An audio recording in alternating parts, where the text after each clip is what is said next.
back because I was waiting on Aaron Rodgers. That's just me. Yeah. So but maybe I'm crazy. Phil, with that in mind, I mean, again, we're playing hypothetical, but now let's try to bring it into reality. I mean, if there is a move to be made, are the Broncos the only team that makes sense as far as for Aaron Rodgers to go somewhere and have that immediate impact that you could turn a team into a Super Bowl champion?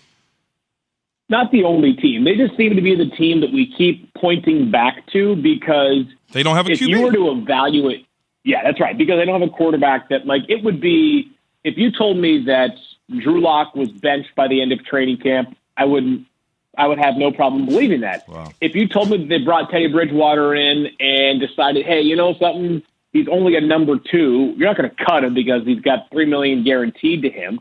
But it's not like, he's even that much of a floor raiser as a number 2. I could see that that could be the scenario as well. So other teams that we've speculated upon, I mean, remember when this all began, it was, would the Raiders make sense? And to me, they still do make sense. The difference is that the Raiders have much more public support for their own quarterback in Derek Carr. And Derek has recently talked about, hey, if I'm not playing for the Raiders, I'm not playing for anybody. And obviously Derek Carr is not Aaron Rodgers, but Derek Carr is certainly a superior player to Drew Lock, Teddy Bridgewater, or the both of them combined, right? I mean, he has done some good things for the Raiders. It's been some of their defensive deficiencies over the past few years that have truly let them down. And then the question would just be the wild cards. Teams that you may think their plans are set in stone for quarterback, and who knows what could happen, right? I mean, Miami drafted Tua a year ago, and they were still the most discussed landing spot if a Deshaun Watson trade ever came to life. Miami still has all those picks available in future years because of the Laramie Tunsil turned trade down this year. I mean, what if Miami says, hey, our division has an outstanding quarterback in Josh Allen. The Patriots are on to something with all their defensive improvements and the potential of Mac Jones / Cam Newton in a quarterback battle. The Jets are, probably a couple of years away, but making strides. Let's go for it right now. Because if you add Aaron Rodgers to Miami, it'd be another team that I'd say to myself, all right, well, they got a chance to be right there in the mix. They may not be Kansas City, but they may not be that far behind either. So there'll be some wild cards, which is why if a trade ever comes to life, it's going to rock the entire NFL because the ripple effect won't just be for the Packers and the other team involved. It'll be for every other team in some way, shape, or form. Phil Yates, ESPN NFL Insider, joining us this morning on Keyshawn, J. Will, and Zubin. With that being said, we got a lot of quarterback battles around the NFL this upcoming season. Which one would intrigue you the most? So I think that there are ones that we're calling battles right now that we all probably agree are a matter of when, not if. Like Justin Fields will eventually be the Bears' starting quarterback, right? So that to me is okay, but not particularly compelling because I do think it's just a matter of time. So I think there are probably two that to me are most intriguing.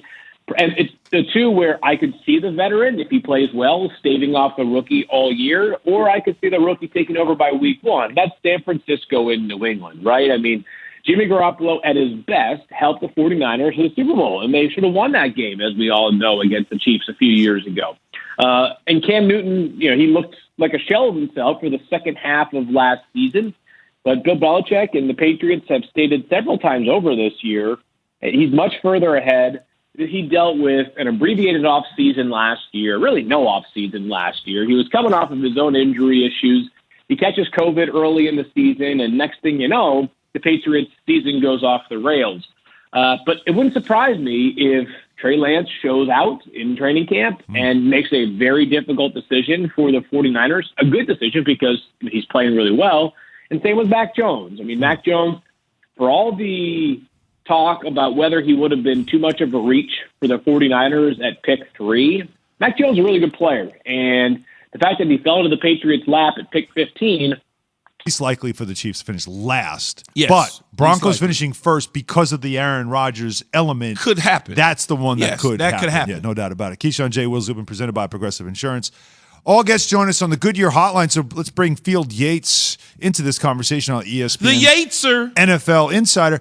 Field, I don't know if you were hearing much of this little back and forth about what could happen, but we did finish with, it's just basically a what's more likely to happen. Chiefs finishing last in their division, or the Broncos finishing first in that division. And we leave the caveat, of course, of the Aaron Rodgers possibility of going to Denver.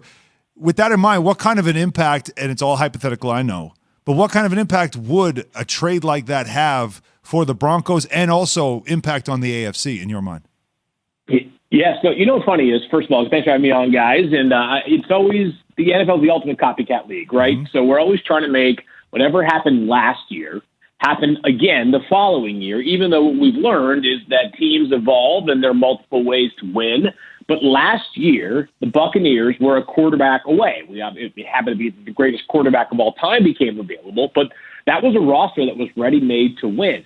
If you go around the NFL right now and you look at rosters that are a quarterback away but have a major quarterback question mark, then we think we know one of them is the Denver Broncos. So the Broncos' ceiling, legitimately, and this is not even that much of a stretch, if they had Aaron Rodgers, is to be a Super Bowl contender, which is what I think actually makes the conversation you guys were having just before I got on the line even more compelling, is that there's not a single asset that the Broncos have on their roster right now that I would be unwilling to part with. I mean, give me and name a player I'm okay with including that player in a potential trade for Aaron Rodgers. Now, it becomes more prohibitive if you want to stack, 5 or 6 assets together, and then you got to make a decision. If the Packers say we want Patrick Surtain II and Jerry Jeudy and Bradley Chubb in a first-round pick, you may balk at that. But if the centerpiece is any one of those individual players, I'm okay with it. I mean, Denver is a team that has, not like they haven't won a Super Bowl in a long time. They won one just a few years ago with Peyton Manning as their quarterback at the time, and a defense that was outstanding. Mm-hmm. But exactly. And also, like, when you've won one, or in the case of the Broncos, a few, like, I don't care if your drought's only a few years. You're clamoring for a Super Bowl more frequently than a franchise that's more desperate and starved. I shook my head. Tell him what you said, though. Tell him what you said. I shook my head when you said, some of the players. I'd give you, Phil. I'd give you Jared Jeudy. I'd give you Patrick Surtain. And I probably, depending on what I have, I'd probably give you Nick Chubb and maybe something else in a pick scenario. Because I can always find me a Jared Jeudy at the receiver position. And I know, Phil, I can go get me a guy that can catch balls and lift the coverage.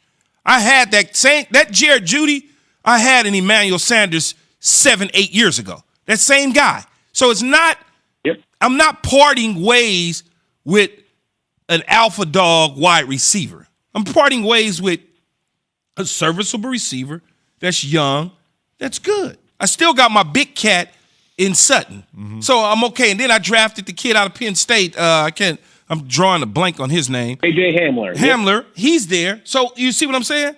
Now in Chubb's case, you may weaken my defense a little bit on one side because of Von Miller, but I don't know what the other guy is. I may feel good about putting him in there. And as far as Patrick Surtain goes, I've never had him. Mm-hmm. I took him because he was